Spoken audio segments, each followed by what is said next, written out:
चलिए आज हम लोग चलते हैं, आज फिर बायोलॉजी चलते हैं। जो जितना कल पढ़ाए थे आपको, है ना, पोषण पढ़ाए थे। आज हम लोग चलते हैं जंतुओं में पोषण। ठीक है, जंतुओं में आपका आज का टॉपिक है क्लास 10th, है ना, बायोलॉजी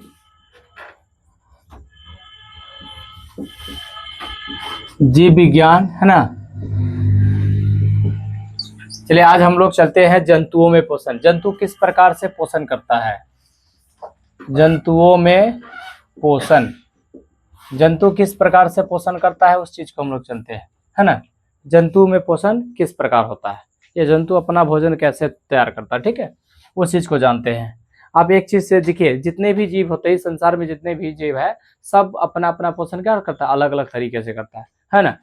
वह छोटे जीव है से निम्न श्रेणी के जो जीव होंगे, सो उच्च श्रेणी के जो जीव होंगे, तो सब में अलग अलग होता है। ठीक है, तो चलिए हम लोग चलते हैं, देखते हैं सबसे पहले, है ना।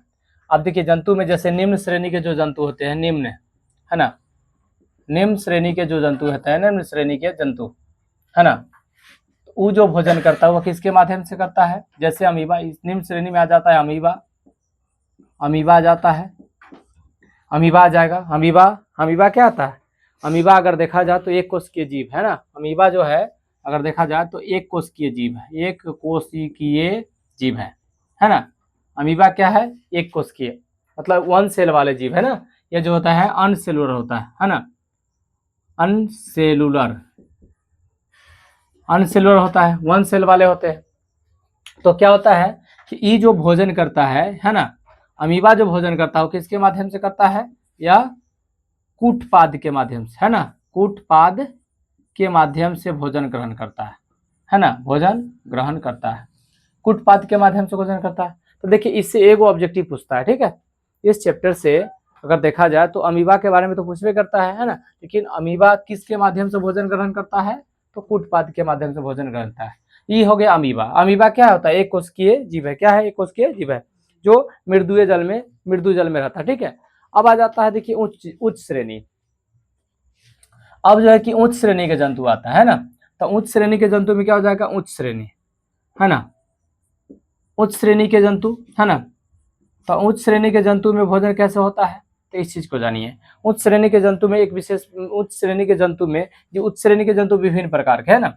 तो अगर देखा जाए तो उच्च श्रेणी के जंतु क्या होता है, अंगों के द्वारा ये जो भोजन ग्रहण करता है ना, ये जो है कि इसमें विभिन्न अंग पाया जाता है ना। इसमें क्या होता है, विभिन्न अंग पाए जाते हैं ना, अंग, विभिन्न अंग या अंग तंत्र, है ना, अंग तंत्र पाया जाता है। विभिन्न प्रकार के अंग तंत्र पाए जाते हैं। अंग तंत्र के माध्यम, जिसको सिस्टम बोलते हैं ना, जैसे आहार नाल हो गया, है ना, आहार नाल, है ना, अमाशय, अमाशय, है ना, ये सभी जो तंत्र पाए जाते हैं ना। तो जाने का मतलब कि देखिए, अब इसको, इसके लिए सबसे पहले मुख, है ना, तो उस श्रेणी में क्या होता है, मुख होता है। मुख के माध्यम से भोजन ग्रहण, अंतर ग्रहण करता है। शरीर में क्या करता है, मुख के माध्यम से भोजन अंतर ग्रहण करेगा। उसके बाद शरीर में आ जाएगा नली के माध्यम से, आहार नली के माध्यम से आएगा, है ना, इस तरह से। तो उच्च श्रेणी में विभिन्न अंग होते हैं। उच्च श्रेणी के जंतु में जो होता है, वो जो भोजन का जो पोषण करने की जो क्रियाविधि होती है, वो विभिन्न प्रकार की होती है। क्या होती है, विभिन्न प्रकार की होती है। उच्च श्रेणी के जंतु होते हैं, वो उसमें क्या होता है, विभिन्न प्रकार की होती है। नोट कीजिए जल्दी फटाफट इसको, है ना। उच्च श्रेणी के जो जंतु होते हैं विभिन्न प्रकार के, है ना, इसमें कहा जाता है कि मतलब भोजन ग्रहण। अब उसके बाद बताते हैं कि जैसे छोटे छोटे जो टुकड़े होते हैं, जैसे बैक्टीरिया, शैवाल वगैरह, है ना, तो छोटे छोटे टुकड़े मतलब डायटम के मतलब क्या, छोटे छोटे टुकड़े जो एक कोश के जीव होते हैं उसमें कैसे होता है ना। इसके अलावा अगर देखा जाए तो मनुष्य का जो पाचन तंत्र, अब हम लोग चलते हैं, देखिए अगला है आपका टॉपिक, है ना। ये तो जंतुओं में पोषण हो गया। तो निम्न श्रेणी के जंतु में किसके माध्यम से होता है, अमीबा हो गया। तो निम्न श्रेणी के जंतु अमीबा हो गया, तो उसमें किसके माध्यम से, कूटपाद के माध्यम से होता है। या आप देखिएगा इसमें और भी आ जाएगा इसके अंतर्गत, है ना, इस निम्न श्रेणी के जंतु में और भी आ जाएगा। तो इसमें आ जाएगा पैरामीशियम, है ना, पैरामीशियम, है ना।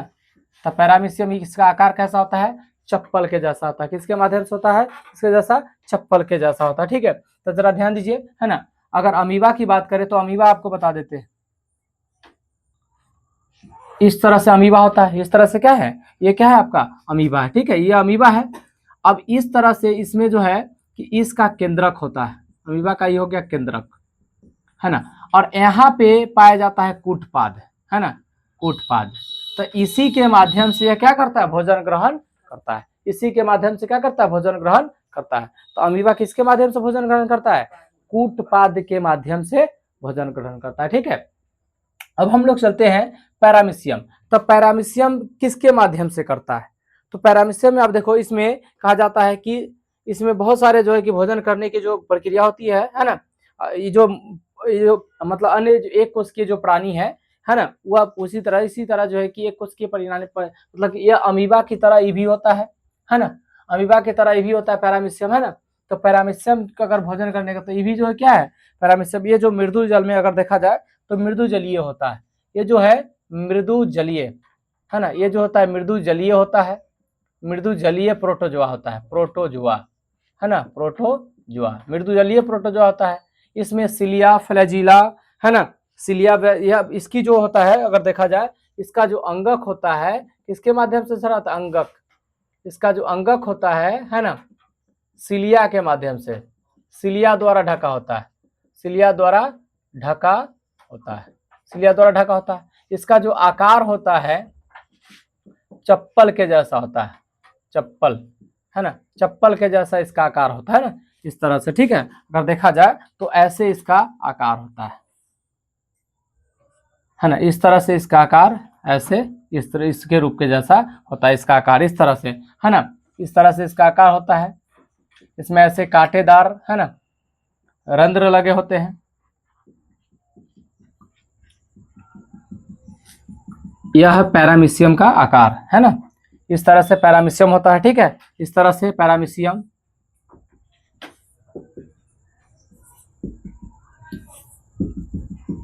पैरामीशियम होते हैं। ठीक है, इस तरह से, है ना।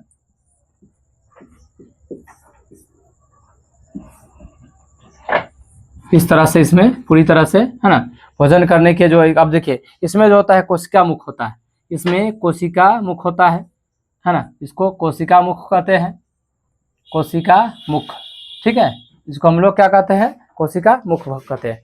अब इसमें पाया जाता है एक भोजन रसधानी, इसको हम लोग कहते हैं भोजन रसधानी, है ना, इसको भोजन रसधानी कहा जाता है। ठीक है, इसी में क्या होता है कि भोजन का निर्माण होता है, इसी में जो है कि भोजन का क्या होता है, निर्माण होता है ना, भोजन रसधानी में ही भोजन का निर्माण होता है। ठीक है, कट जाता है पूरा, यहाँ तक कट जाता है, सिर्फ ये वाला। अच्छा ठीक है, कोई बात नहीं। ठीक है, भोजन का रसधानी, है ना, तो ये हो गया आपका क्या, पैरामीशियम हो गया। ठीक है, जल्दी से फटाफट आप लोग नोट कीजिए, जल्दी स्पीड में, इतना लिखा हुआ बात है ना, जैसे जैसे पढ़ाया गया वैसे, है ना।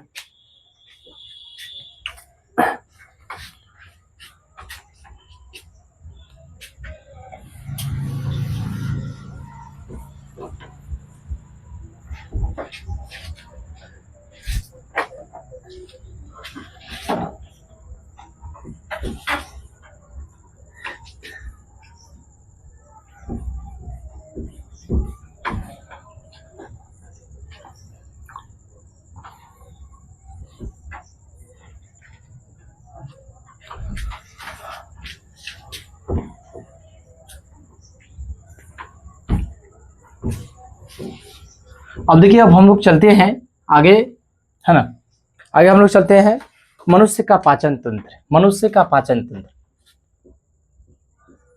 मनुष्य का पाचन तंत्र, मनुष्य का पाचन तंत्र, मनुष्य का पाचन तंत्र, मनुष्य का पाचन तंत्र क्या होता है।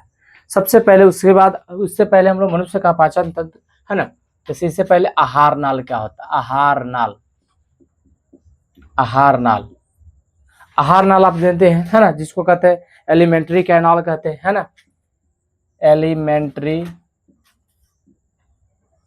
कैनाल, है ना, एलिमेंट्री कैनाल होता है। ठीक है, एलिमेंट्री कैनाल। आहार नाल क्या होता है ना, आहार नाल किसको कहते हैं, आहार नाल, आहार मतलब भोजन, इसका अर्थ होता है, देखिए इसमें दो शब्द हैं, आहार, आहार प्लस नाल। तो जरा ध्यान दीजिए, आहार जो नली है ना, तो क्या हो जाएगा, आहार नली, है ना। तो जरा ध्यान, आहार मतलब क्या होता है, भोजन, इसका अर्थ होता है भोजन, और नली का मतलब रास्ता। तो जिस रास्ते से भोजन को ग्रहण किया जाता है उसे हम लोग क्या कहते हैं, आहार नाल कहते हैं ना, उसे क्या कहते हैं, आहार नाल। कहा जाता है कि जिसके माध्यम से, एक्चुअली अगर देखा जाए तो जिसके माध्यम से भोजन को शरीर में इंटर किया जाता है ना, ग्रहण किया जाता है, उसे क्या कहते हैं हम लोग, आहार नाल कहते हैं। ठीक है, उसे क्या कहते हैं, आहार नाल। जिसके माध्यम से शरीर में भोजन ग्रहण किया जाता है, जिस नली के माध्यम से, है ना, तो उसे क्या कहते हैं हम लोग, आहार नाल। तो उच्च श्रेणी के जितने भी जंतु है जो भोजन के पाचन के लिए विशेष प्रकार का क्या होता है, अंग होता है, जिसे हम क्या कहते हैं, आहार नाल कहते हैं ना। तो इसके माध्यम से क्या कहता है, भोजन को अंतर्ग्रहण किया जाता है। भोजन को क्या किया जाता है, अंतर्ग्रहण किया जाता है। ठीक है, इसको क्या किया जाता है, भोजन को अंतर्ग्रहण किया जाता है ना, इस तरह से, है ना। अब जरा ध्यान दीजिए, हम लोग चलते हैं तो उच्च श्रेणी के जंतु है, तो अगर भोजन को अंतर्ग्रहण करने वाला जो जंतु होता है, क्या कौन सा होता है, उच्च श्रेणी का जंतु होता है। क्या कोई दिक्कत है क्या, ठीक चल रहा है, ठीक चल रहा है ना, शंका मत करो, है ना। देखिए, चलिए देखिए, अब हम लोग चलते, देखिए आहार नाल में भोजन को अंतर्ग्रहण करना, तो एक कौन सा, मनुष्य तथा सभी उच्च श्रेणी के जंतु में होता है। भोजन जंतुओं में भोजन के पाचन के लिए विशेष अंग होता है ना। तो अगर देखा जाए, है ना, तो इसका एक लाइन में अगर आहार नाल की परिभाषा लिखना है तो आप लिख सकते हैं, मनुष्य तथा सभी उच्च श्रेणी के जंतुओं में भोजन के पाचन के लिए, जंतुओं में भोजन के पाचन के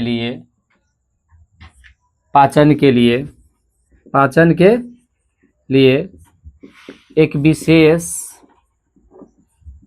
अंग पाया जाता है, उसे क्या कहते हैं हम लोग, आहार नाल कहते हैं। उसे आहार नाल कहते हैं, उसे आहार नाल कहते हैं, उसे क्या कहते हैं हम लोग, आहार नाल। ठीक है, आहार नाल मतलब आप जानते हैं कि भोजन करने का नली होता है, उसे हम लोग क्या कहते हैं, हम लोग आहार नाल। ठीक है, भोजन करने की नली को क्या कहा जाता है, आहार नाल कहा जाता है। ठीक है, आहार नाल में अगर देखा जाए तो उसमें बहुत सारे, है ना, तो ये सब जो है कि अगर बहुत सारी जो ग्रंथियां मिलती है आहार नली के अंतर्गत, इसके अलावा और भी जो ग्रंथियां मिलती है वो पाचन तंत्र का निर्माण करता है। वो सभी ग्रंथियां मिलकर पाचन तंत्र का क्या करती है, निर्माण करती है। वो सभी ग्रंथियां मिलेंगे और पाचन तंत्र का निर्माण करता है। ठीक है, तो अब चलिए हम इधर आपको बताते हैं पाचन तंत्र क्या होता है। ठीक है, अब जब भोजन अंतर्ग्रहण करेगा तो मनुष्य के अंदर क्या होगा, पाचन तंत्र होगा, पाचन होगा। तो वो पाचन तंत्र क्या होता है ना, उस चीज को हम लोग चलते हैं। ठीक है, पाचन तंत्र क्या होता है उस चीज को देखिए। चलिए ये वाला मिटा दे, ऊपर से हो गया। देखिए अब हम लोग चलते हैं पाचन तंत्र। ठीक है, पाचन तंत्र क्या होता है, ठीक है, ये वाला हो गया, नोट कर लिए। चलिए बहुत अच्छा, नोट कर लीजिएगा। अब फिर भी देख लीजिएगा, अगर देखिए कहने का मतलब अगर अभी नोट ना हो तो आप वीडियो देख लीजिए, उसको फिर से नोट कर लीजिएगा, है ना। देखिएगा तो और ज्यादा फायदा रहेगा, हम लोग को फायदा मिलेगा ना उस तरह से, है ना। चलिए हम लोग चलते, देखिए सबसे पहले हम लोग मनुष्य उस पाचन तंत्र क्या होता है, डाइजेस्टिव सिस्टम, है ना। पाचन तंत्र है ना, जिसको हम लोग डाइजेस्टिव सिस्टम, है ना, डाइजेस्टिव सिस्टम होता है। ठीक है, अलग काला नहीं करो, डाइजेस्टिव सिस्टम क्या होता है, पाचन तंत्र क्या होता है ना, डाइजेस्टिव सिस्टम। मनुष्य के भोजन पाचन के लिए मतलब बहुत सारे ग्रंथियां मिलती है ना, आहार नाल में पाचक ग्रंथियां और पाचन क्रिया मिलकर, है ना। आहार नाल में अगर देखा जाए तो पाचन तंत्र किससे जुड़ा रहेगा, पाचन तंत्र किससे जुड़ेगा, आहार नाल से जुड़ेगा। पाचन तंत्र आहार नाल से जुड़ा रहता है। तो जरा ध्यान दीजिए, आहार नाल से संबंधित आहार नाल से संबंधित, है ना, पाचक ग्रंथि और पाचन क्रिया मिलकर, है ना, आहार नाल से संबंधित पाचक ग्रंथि, है ना, पाचन ग्रंथि इसको बोलते हैं ना, पाचक ग्रंथियां एवं पाचन क्रिया क्रिया मिलकर पाचन तंत्र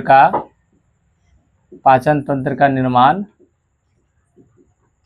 करती है। पाचन तंत्र का क्या करती है? निर्माण करती है। ठीक है, पाचन तंत्र का क्या करती है? निर्माण करती है। विभिन्न प्रकार की ग्रंथियां मिलकर जो है आहार नाल की पाचक ग्रंथियां और पाचन क्रिया मिलकर पाचन तंत्र का निर्माण करती है।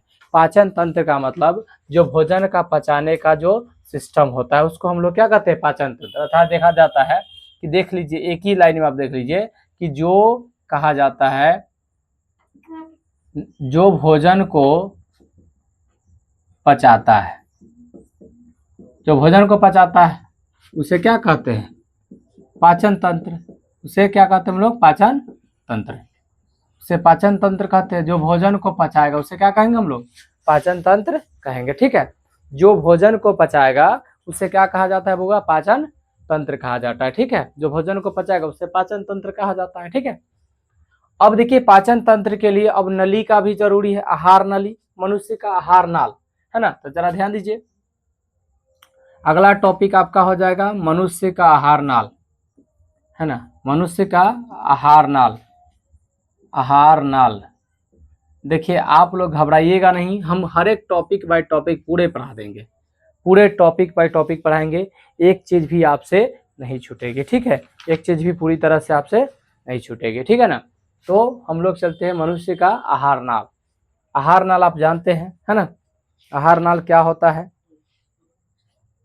तो जरा ध्यान दीजिए आप, है ना। आहार नाल के अंतर्गत बहुत सारे चीजें आते हैं। ठीक है, तो आहार नाल किसे कहते हैं आपको पता है? आहार नाल अभी तुरंत लिखा है, उच्च श्रेणी के जंतु, मनुष्य तथा उच्च श्रेणी के जंतु भोजन के पाचन के लिए विशेष प्रकार के अंग पाए जाते हैं, उसे क्या कहते हैं? आहार नाल कहते हैं। तो आहार नाल जरा ध्यान दीजिए, यह कुंडली के जैसा, इसकी संरचना अगर देखिए तो इसकी जो संरचना होती है वो किसके जैसा होती है? कुंडली के जैसा होती है। इसकी संरचना जो होती है किसके जैसा होती है? कुंडली की संरचना जैसी होती है। ठीक है, आहार नाल की जो संरचना होती है किस प्रकार होती है बाबू? कुंडली के जैसा होती है। ठीक है, यह जो कुंडली के जैसा होती है मतलब कि क्वाइलेट होती है। इसकी लंबाई 8 से 10 मीटर होती है। इसकी लंबाई क्या होती है? 8 से 10 मीटर तक की लंबाई होती है। यह मुख गुहा से शुरू होकर मल द्वार तक फैली रहती है। अगर देखा जाए तो मनुष्य का जो आहार नाल होता है ना, अगर इसकी जो संरचना होती है, संरचना जो होता है, संरचना कुंडली के जैसा होता है। संरचना कुंडली के जैसी होती है, कुंडली के जैसी होती है, कुंडली की जैसी होती है। ठीक है, मतलब कि अगर देखा जाए, है ना, रचना चाहे या संरचना, है ना, संरचना कुंडली के जैसी होती है ना। यह जो है कि 8 से 10 सेंटीमीटर, 8 से 10 सेंटीमीटर, है ना, 8 से 10 मीटर, सॉरी 8 से 10 मीटर तक होती है, 8 से 10 मीटर तक होती है। ठीक है, इसकी जो संरचना होती है, इसकी जो लंबाई है 8 से 10 मीटर तक होता है। ठीक है, 8 से 10 मीटर ये लंबा होता है अगर देखा जाता है ना। इसकी जो लंबाई है करीब, अगर इसकी लंबाई देखा जाए, है ना, इसकी लंबाई जो है 8 से 10 मीटर कितनी होती है? 8 से 10 मीटर, है ना। इसकी लंबाई अगर देखा जाए, है ना, इसकी लंबाई करीब 8 से 10 मीटर लंबी, 8 से 10 मीटर होती है ना, 8 से 10 मीटर होती है। ठीक है, यह कहां से कहां तक होता है ना। तो जरा ध्यान दीजिए, यह जो है ना, मुख गुहा से शुरू होकर, है ना, शुरू होकर कहां तक फैली रहती है? शुरू होकर मल द्वार, है ना, मल द्वार तक, मतलब रेक्टम तक, है ना, रेक्टम तक फैली होती है, रेक्टम तक फैली होती है ना, फैली है ना, चाहे रेक्टम तक फैली होती है। ठीक है, इस तरह से यह है मनुष्य का मुख आहार नाल। अब जरा ध्यान दीजिए, मनुष्य का आहार नाल ये कहां से कहां तक? आहार नाल के कई सारे भाग है, इसकी संरचना तथा भाग कई प्रकार के होते हैं, है ना। आहार नाल की संरचना, आहार नाल की संरचना तथा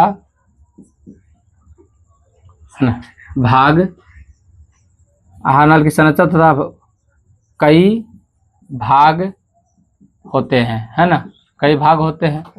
आहार नाल की संरचना तथा मतलब कि कई भाग होते हैं ना, आहार की संरचना और इसके भाग कई प्रकार के होते हैं। सबसे पहले हम लोग चलते हैं मुख्य गुहा, ठीक है। चलिए जल्दी से फटाफट नोट कीजिए, आप लोग जल्दी स्पीड में फटाफट जल्दी से जल्दी नोट कीजिए, है ना, जल्दी से जल्दी नोट कीजिएगा फटाफट। चलिए जल्दी फटाफट नोट कीजिए स्पीड में।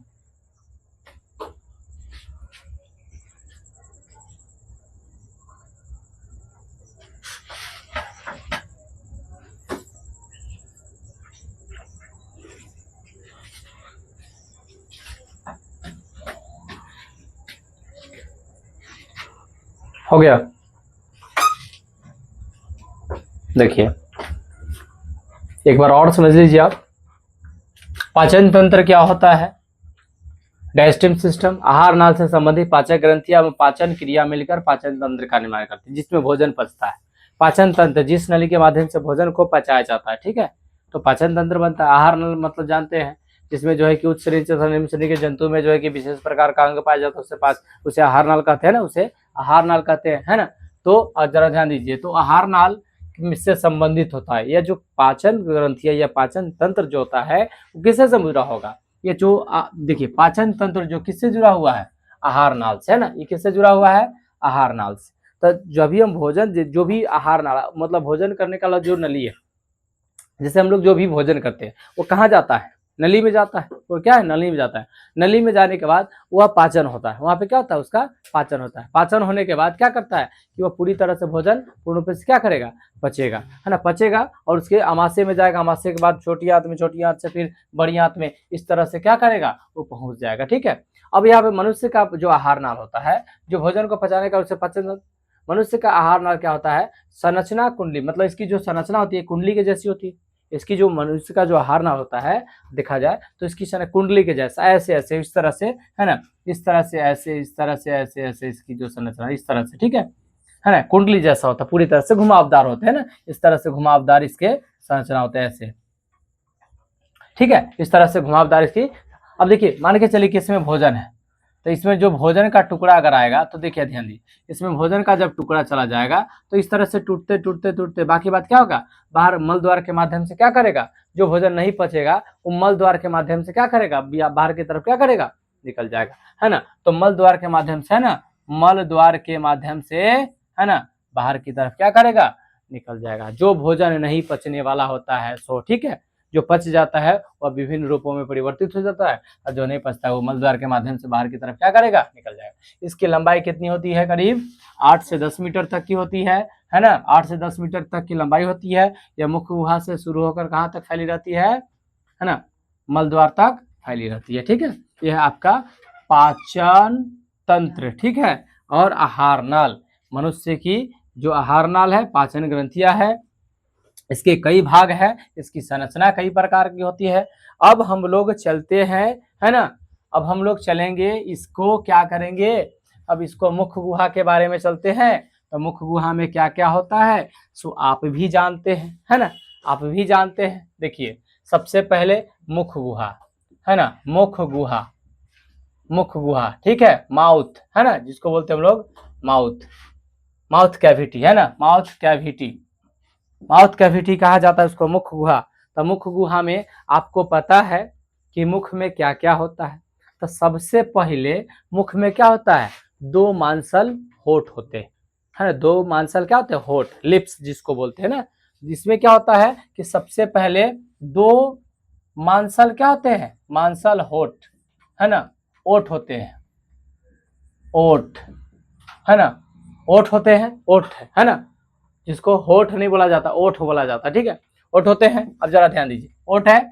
अब जरा ध्यान दीजिए, उस मुख्य गुहा में, है ना, देखा जाए जब उसके अंदर भागों में जाओगे तो क्या होगा? वो दांत होगा, क्या हो जाएगा, है ना।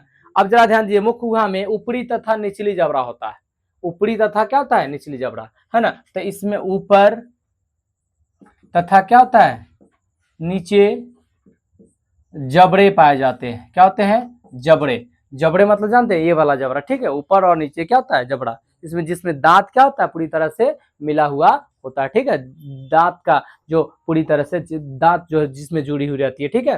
अब जरा ध्यान दीजिए, इसमें क्या होता है, अब आप आ जाइए, है ना। अब ये जो हो गया, अब उसके बाद देखिए मुख गुहा को बंद करने के लिए मांसल होठ होता है, जिसको लिप्स बोलते हैं ना, होठ या ओठ, है ना।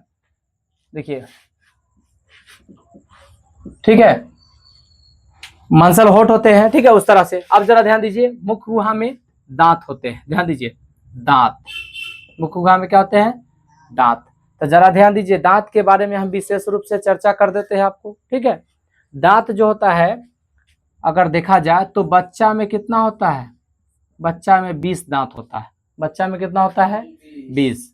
वयस्क में कितना होता है, वयस्क में हो जाएगा 32, है ना, वयस्क में कितना हो जाएगा, 32। तो जरा ध्यान दीजिए, टोटल दांत की संख्या कितना हो गया, 52, कितना हो गया, 52।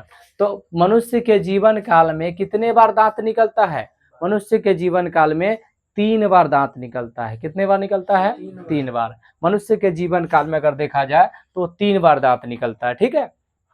आपको बताते हैं, सबसे पहले बच्चा में 20 दांत निकलते हैं, बच्चा में क्या होता है, 20 दांत, है ना, फोन को बंद, बच्चे में क्या होते हैं, 20 दांत, ठीक है, हाँ ठीक है, बच्चे में क्या होते हैं, 20 दांत होते हैं, ठीक है। उसके बाद आपको बताते हैं कि उसके बाद जब वयस्क होता है तब उसी तरह से उसको पहले 28 दांत होते हैं। उसके बाद जब वह पूरी 24, 25, 26 साल हो जाता है तब उसको क्या होता है, 4 दांत होते हैं। तो 3 बार हो गया, जिसको चौवा बोलते हैं, चौवा बोलते हैं ना, तो ठीक है, उसको उसके बाद 4 गो दांत होता है, तो 32, 28 और 4 कितना होगा, 32 हो गया, है ना। तो उस तरह से मनुष्य के जीवन में 3 बार दांत होते हैं, और टोटल दांत की संख्या, है ना, कुल दांत, है ना, कुल दांत की संख्या उसको कितना हो जाएगा, कितना हो जाएगा, वो 32 हो जाएगा, ठीक है। अब देखिए, ये जो दांत होते हैं, ये दांत के प्रकार, तो जरा ध्यान दीजिए, दांत कितने प्रकार के होते हैं, दांत जो है कि आपको बताते हैं, है ना, दांत 4 प्रकार के होते हैं, दांत जो है कि 4 प्रकार के, कौन से दांत, 4 प्रकार के दांत के प्रकार। तो आपको परीक्षा में ये पूछेगा, वयस्क, वयस्क मनुष्य में दांत की संख्या कितना होता है, 32, क्या होता है, 32। तो आपको इसमें टिक लगाना है, ठीक है, ये बच्चा उच्चा में नहीं पूछेगा, है ना, बच्चा से क्या मतलब है ना, मनुष्य होती वयस्क से मतलब है ना, है ना, तो बच्चा से उसको कोई मतलब नहीं है ना। अब जरा ध्यान दीजिए, दांत कितने प्रकार के होते हैं, तो दांत 4 प्रकार के, जरा ध्यान दीजिए, पहला क्या हो जाएगा, कतरनक, है ना, कतरनक क्या होता है, कतरनक। इसका दूसरा नाम बोलिए क्या होता है ना, इसका दूसरा नाम क्या होता है, इसको क्या होता है, हम लोग क्या बोलते हैं, अग्रचवर्णक, क्या है ना, कतरनक को इंसाइजर बोला जाता है ना, इसको बोलते हैं इंसाइजर, है ना, इंसाइजर, इसको इंसाइजर बोला जाता है, क्या बोला जाता है, इंसाइजर, है ना, इंसाइजर बोला जाता है। उसके बाद दूसरा होता है, दूसरा बोलिए बोला भेदक, भेदक उसको क्या बोलते हैं, भेदक, या इसको कैनाइन, इसको कैनाइन बोला जाता है, उसको क्या बोला जाता है, कैनाइन। उसके बाद चवर्णक, चवर्णक जिसको बोलते हैं प्रीमोलर, इसको प्रीमोलर बोला जाता है ना, चवर्णक को प्रीमोलर बोला जाता है, ठीक है, सॉरी इसको बोलते हैं मोलर, सॉरी इसको बोलते हैं हम लोग मोलर, मोलर। उसके बाद होता है ये प्रीमोलर, मतलब अग्रचवर्णक, क्या होता है, अग्रचवर्णक, अग्रचवर्णक होता है ना, इसको हम लोग तो बोलते हैं प्रीमोलर, प्रीमोलर, इसको प्रीमोलर बोला जाता है, ठीक है। तो जरा ध्यान दीजिए, है कतरनक होता है, कृदंतक भी उसको कतरनक भी बोला जाता है ना, कतरनक, है ना, इंसाइजर, है ना, इंसाइजर, कैनाइन, है ना, इसको भेदक भी बोला जाता है कि भेदक, भेदक है ना, कैनाइन, मोलर और प्रीमोलर। जरा ध्यान दीजिए, इसको काटने वाला दांत कहते हैं, कतरनक को काटने वाला होता है, ये क्या करता है ना, काटने वाला, ठीक है, इसको क्या करेगा, ये काटने का काम करेगा। भेदक क्या होता है, पूरी तरह से भेदने मतलब फाड़ने का काम करता है, और चवर्णक मतलब चबाने का काम करेगा। अग्र चवर्णक जो आगे से उसको क्या करेगा, खींचेगा, मांस को, जैसे किसी को ऐसे दांते काटना तो क्या करेगा, उसको क्या करेगा, खींच देगा, है ना, पूरी तरह से क्या करेगा, खींचने का कार्य करेगा, ठीक है। अब जरा ध्यान दीजिए, एक बात हमेशा याद रखिएगा, क्वेश्चन पूछता है दांत कितने प्रकार के, 4 प्रकार के, है ना, वो 4 को कौन कौन है, वो नाम लिखने के लिए अगर आएगा तो लिख दीजिएगा आप लोग, ठीक है, वो चीज लिख लीजिएगा, है ना। अब देखिए, जो दांत की वयस्क मनुष्य में दांत की संख्या कितना होती है, तो 32 होती है, ठीक है। अब जरा ध्यान दीजिए, आपको मुख के बारे में आएगा लिखने के लिए तो लिख लीजिएगा, लिखना लीजिएगा पूरी तरह से, कोई दिक्कत नहीं है ना। अब जरा ध्यान दीजिए, अब आपको सुनो, अब 1 मिनट आप लोग इधर ध्यान दीजिएगा, 1 मिनट है ना। देखिए अब आपको मुख के में और उसके अलावा और भी, जैसे जरा ध्यान दीजिए, अब जीभ की बात बोलते हैं, ठीक है, जीभ की बात बोलते हैं, तो जीभ में अगर देखा जाए है ना, इस तरह से है ना, जीभ है ना, जीभ देखा जाए तो इस तरह से अगर जीभ है, इस तरह से जीभ होता है, ठीक है। तो जरा ध्यान दीजिए, ये जो है जीभ है, ठीक है ना, इस तरह से। तो देखिए जरा ध्यान दीजिए, ये जो होता है ए, ई, और इसमें ऐसे डॉट डॉट होता है, डॉट डॉट होता है ना, इसमें क्या होता है, डॉट डॉट। ब्रश करते हैं हम लोग तो क्या करते हैं, जिभिया करते हैं, तो क्या करता है, घर घर कर रहता है, ठीक है। ये जो होता है क्या होता है, नमकीन, नमकीन, नमकीन। ये देखिए, ये पर काटते हैं तो क्या करते हैं, ये होता है तीखा, क्या होता है, तीखा, इसको बोलते हैं हम लोग तीखा। ये दोनों तरफ नमकीन होता है, ठीक है, दोनों तरफ नमकीन होता है, ध्यान दीजिए। और जरा ध्यान दीजिए, ई जो पार्ट्स होता है, ई वाला पार्ट्स, इसको हम लोग बोलते हैं करवा।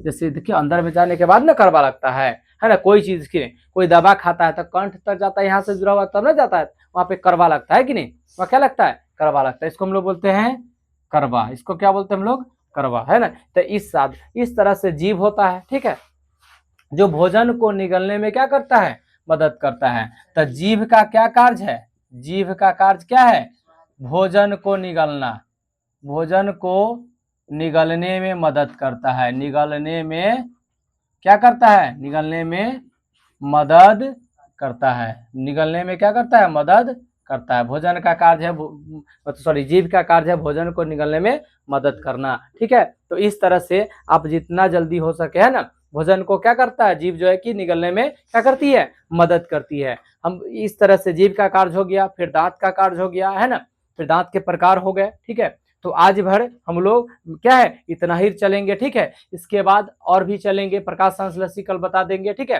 प्रकाश संश्लेषी पूरी तरह से क्या करेंगे, उसको बता देंगे, ठीक है। तो आज भर के लिए बस इतना ही क्लास रहा, ठीक है। चलिए इतना पर इसको स्टॉप किया जाए, है ना, फिर कल इसके बारे में चलेंगे, ठीक है।